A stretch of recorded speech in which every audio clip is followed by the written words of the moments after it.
ఎక్స్ట్రాలు వాగుతున్నావు. ఏం చేస్తున్నారండి? రుద్ర వాళ్ళ నాన్నగారు తాగితే తాగారు. ఆయనతో కలిసి కూర్చొని మీరెందుకు తాగినట్టు? ఏమో వదినా, ఆ టైంలో అలా అయిపోయింది అంతే. అవును అనలేక కాదు అనలేక అలా ఉండిపోయాం. దాన్ని వాళ్ళు అవుననేసుకొని మాకు కూడా పోసేసి తాగించేశారు.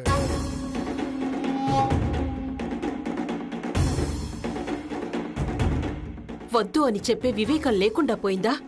పైగా ఇప్పుడు చేసిన పనిని సమర్థించుకుంటున్నారు. అంత వివేకమే ఉంటే ఇప్పుడు ఇంతవరకు ఎందుకు తెచ్చుకుంటారు కామాక్షి? వాళ్లతో సమానంగా కలిసిపోవాలనో లేక సమ ఉజ్జీలుగా నిలబడాలనో తాగినట్టున్నారు. పాపం, మనం కూడా అర్థం చేసుకోకపోతే ఎలా అక్కా? ఏంటి అర్థం చేసుకోవాలా? మనం అక్కడికి ఎందుకు వెళ్ళాము, ఏం చేస్తున్నామని కొంచెమైనా జ్ఞానం ఉండాలి కదా.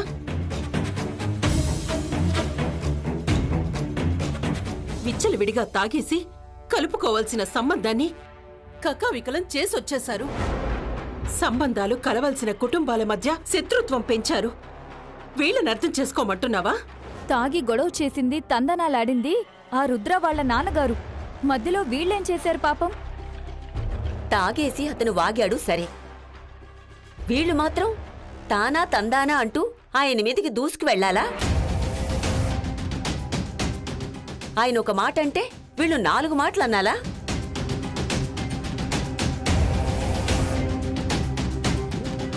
నువ్వు మరీ చెప్తున్నావు అమ్మమ్మ.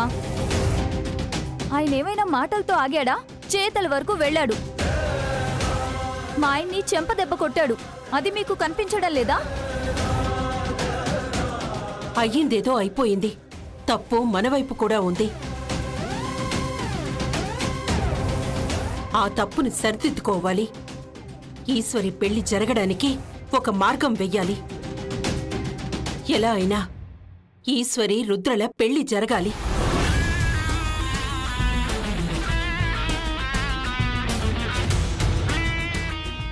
వదినా, తప్పు వదినా. మమ్మల్ని ఎంత అవమానించిన వాళ్ళతో మళ్ళీ పెళ్లి సంబంధం మాట్లాడతారా? మర్చిపోండి. మళ్ళీ పెళ్లి సంబంధం గురించి మీరందరూ మర్చిపోండి అంతే.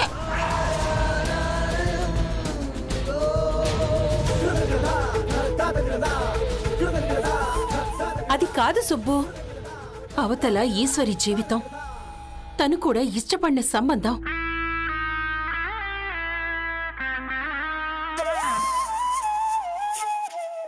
మన పంతాలు పట్టింపుల కోసం దాని పెళ్లి చెడగొట్టడం అన్యాయం.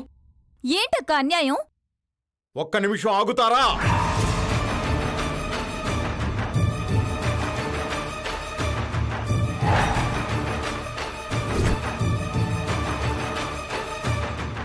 చూడండి, అక్కడ రుద్ర వాళ్ళ నాన్నగారిది తప్పెంతుందో మన వాళ్ళది కూడా అంతే తప్పుంది.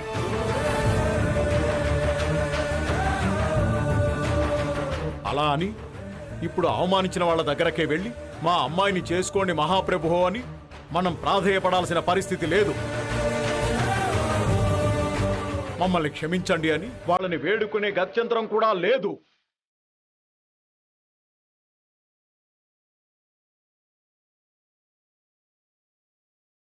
ఏం జరిగినా మన మంచికే అనుకోమంటారు కదా. ఈ రోజు ఈ సంఘటన వల్ల పెద్ద పెద్ద వాళ్ళ మనస్తత్వాలు ఎలా ఉంటాయో తెలిసొచ్చింది. అలాంటి విశాలమైన ఇళ్లలో ఉన్న వాళ్ళ పోకడలు ప్రవర్తనలు ఎంత దరిద్రంగా ఉంటాయో తెలిసొచ్చింది. ఇప్పటికైనా ఈశ్వరికి సంబంధాలు చూసేటప్పుడు అలాంటి పెద్దవాళ్ల జోలికి వెళ్లకుండా ఉంటే చాలా మంచిది. ఏం మాట్లాడుతున్నారు మావయ్య గారు?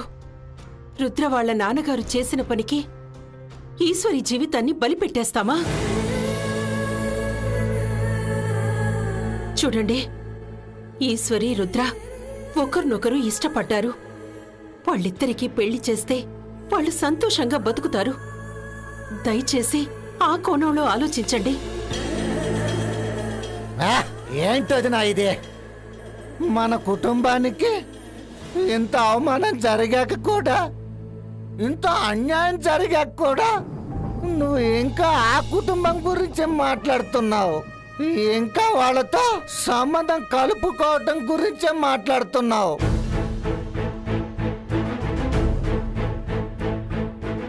ఈశ్వరి, నువ్వు చెప్పమ్మా. మా సంతోషాన్ని బలిపెట్టి నువ్వు సంతోషంగా బ్రతికేస్తావా? మమ్మల్ని అవమానించిన వాళ్ళ ఇంటికెళ్ళి ఆ అందలాల మీద సుఖంగా బతికేస్తావా? చెప్పమ్మీశ్వరి, చెప్పు. ఒరే సుబ్బు, ఆ, నువ్వు తాగున్నావు, కాసేపు ఆగుతావా? ఆ మందు తాగి నీ బుర్ర ఎలాగో పనిచేయడం లేదు. ఈశ్వరి బుర్ర కూడా పాడు చేయడానికి ఎందుకు ప్రయత్నిస్తున్నారు? లేదమ్మా, ఈ సంబంధం చేసుకుంటే ఈశ్వరి మనల్ని మరింత బాధ పెట్టింది అవుతుంది. సుబ్బు, కాసేపు ఆపుతావా?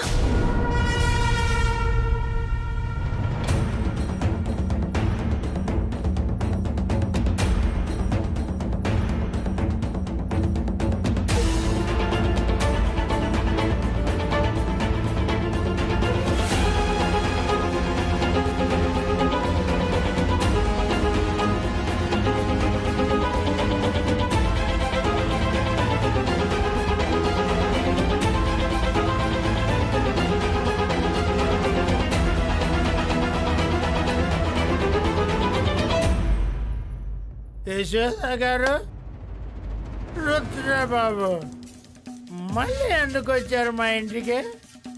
మళ్ళీ మా ఇంటి గడప ఎందుకు తొక్కారు?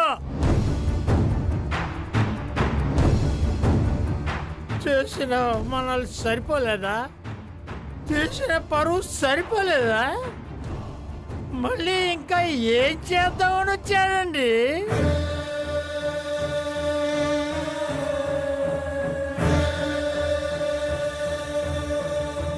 నువ్వు తాగున్నావు, కాసేపు ఆగుతావా? జరిగిన దాంట్లో తప్పెవరిదో ఒప్పెవరిదో నిజంగా నాకు తెలీదు.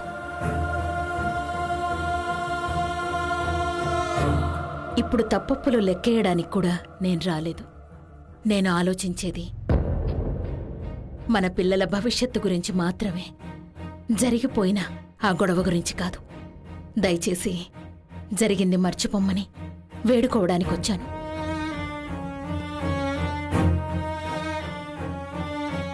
ఈశ్వరి రుద్రల భవిష్యత్తు గురించి ఒక్కసారి ఆలోచించమని అడగడానికొచ్చాను.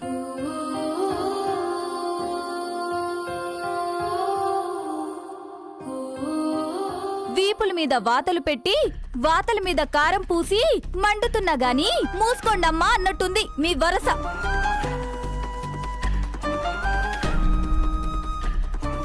మీరు నిజంగా సంబంధం కలుపుకోవాలనే పిలిచారో లేకపోతే ఇంత సమస్యలు సృష్టించడానికి పిలిచారో నాకు అర్థం కావట్లేదు.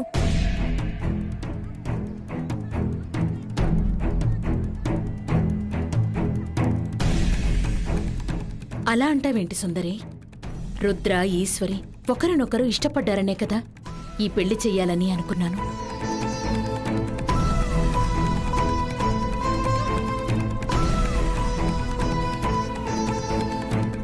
పెళ్లి చేయాలనుకున్నప్పుడు పద్ధతిగా ప్రవర్తించాలి. మీ ఆయన్ని మా ఇంటికి పంపించి మమ్మల్ని తక్కువ చేసి చూసిందే కాకుండా మీ ఇంటికి పిలిచి మా పరువు తీసి పంపించారు. ఆయన తరపున నేను క్షమాపణ వేడుకుంటున్నాను. దయచేసి జరిగిన దానికి మమ్మల్ని అందరినీ క్షమించండి.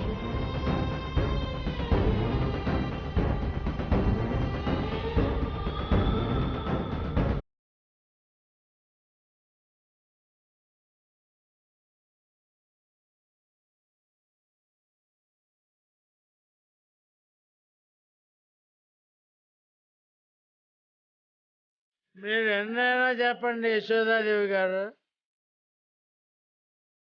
ఇంత జరిగాక క్షమించుకోవడాలు కలిసిపోవడాలు అలాంటివి జరగవండి. అలా అనేస్తే ఎలా విశ్వనాథం గారు? కొన్నిసార్లు తప్పులు జరుగుతాయి, తప్పటడుగులు పడతాయి. అంత మాత్రాన కలుపుకుందామనుకున్న సంబంధాలని ఇలా ముక్కలు చేసుకోవడమేనా? ముక్కలు చేసింది మీరు.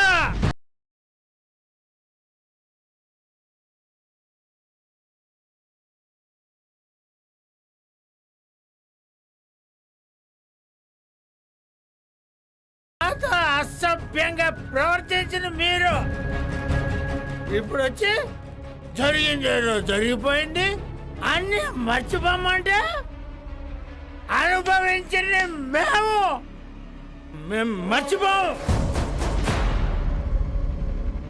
ఇకపై ఈశ్వరి రుద్రాల పెళ్లి జరగదు అంతే.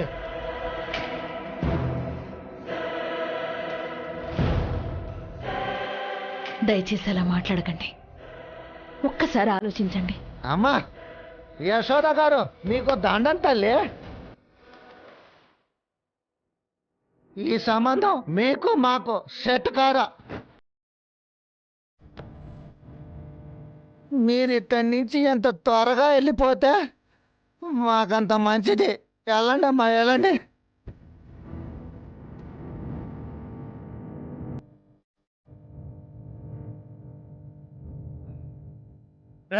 సుబ్బు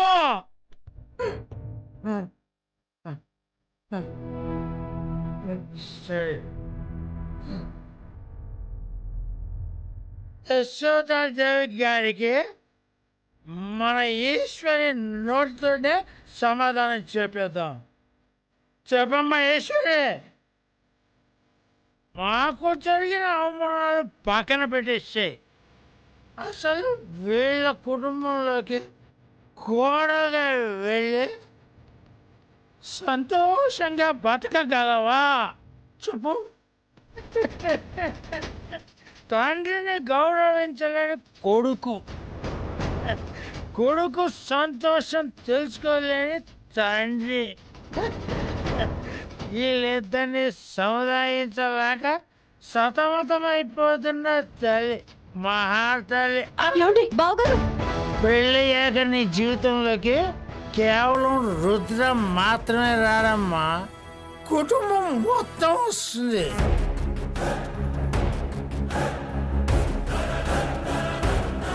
ఇలాంటి కుటుంబంలో నువ్వు సంతోషంగా ఉండగలవా చెప్పమ్మా చెప్పు. నువ్వు ఉండగలవు అంటే మాకేం అభ్యంతరం లేదు, చెప్పమ్మా.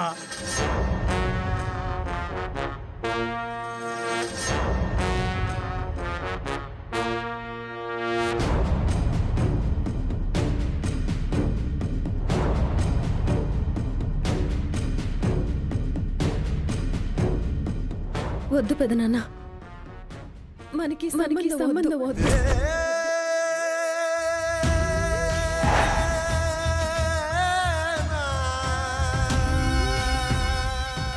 అదే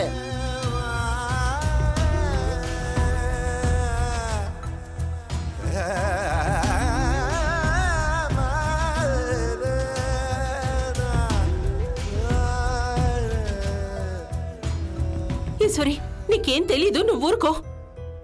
నేను చెప్తున్నాను కదా పెద్దమ్మ, మనకి సంబంధం వద్దు.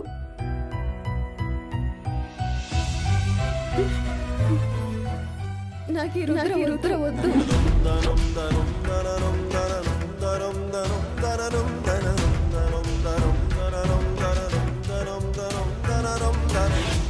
ఆ ఇంటికి కోడళ్ళయ్యే యోగము నాకొద్దు.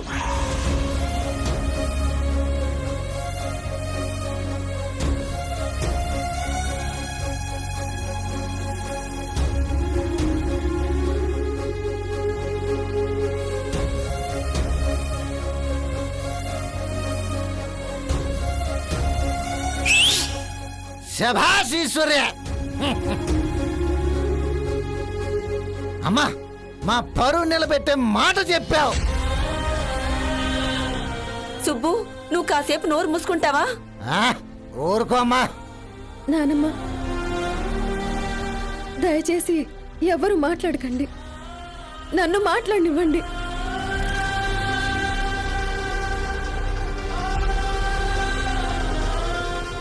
నేను పెళ్లి చేసుకుని వెళ్ళిపోయి నేను మాత్రమే సంతోషంగా ఉంటే సరిపోదు.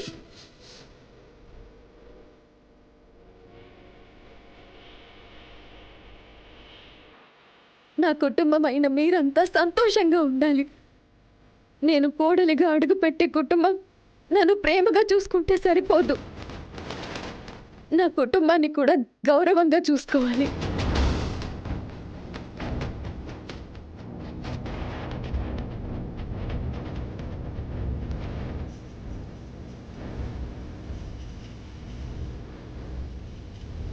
మిమ్మల్ని అవమానించిన మనుషుల మధ్య నేను కూడా ఆనందంగా బతకలేను. మిమ్మల్ని చీకొట్టిన కుటుంబంలో నేను కూడా చింత లేకుండా ఉండలేను.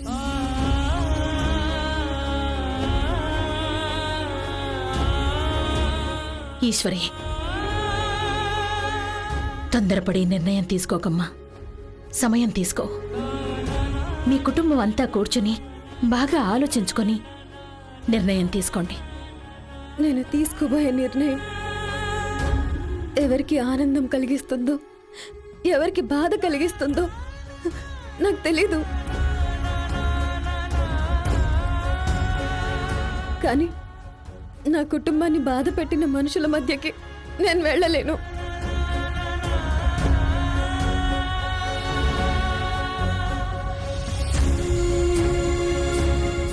నా కుటుంబం అవమానం పడిన చోటకి నేను కోడలని బిరుదు తీసుకుని ఆ కోటలో రాణిలా జీవించలేను రుద్ర గారు.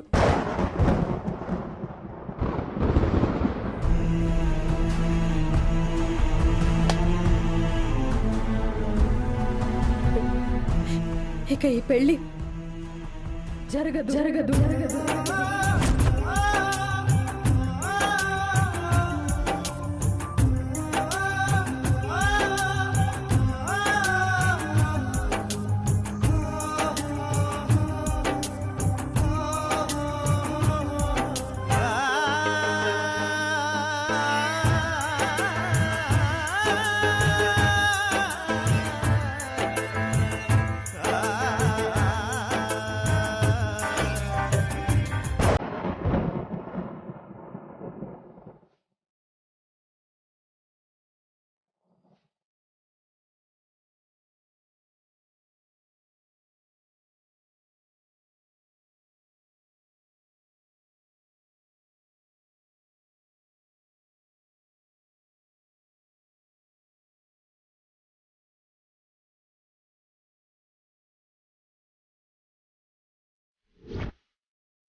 ఈ రింగే మనిద్దరి మధ్య 3 ముళ్ళ బంధం.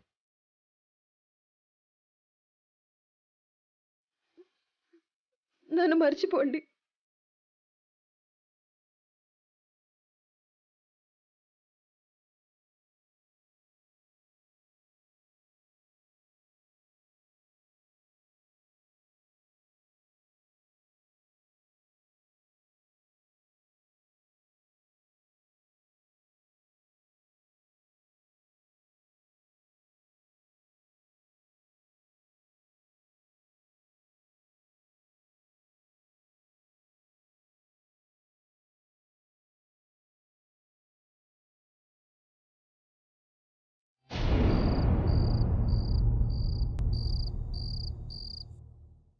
రుద్రని ఈశ్వరిని ఎంత కలపాలని ఆరాటపడ్డానో అంత దూరమైపోయే పరిస్థితి వచ్చిందలక. దిగులు పడుకోదినా, మన ప్రయత్నం మనం చేశాం. ఫలితం ఏదో ఒక రోజు అనుకూలంగా వస్తుందని మనం ఆశిద్దాం. ఆశ పడాలనే ఉందలక. కాని 2 కుటుంబాల మధ్య వచ్చినవి మనస్పర్ధలు కావు, యుద్ధాలు. ఆ యుద్ధాలు చేసిన గాయాలు మానడానికి ఎన్నాళ్లు పడుతుందో. దేనికైనా కాలమే సమాధానం చెప్తుందో దినా.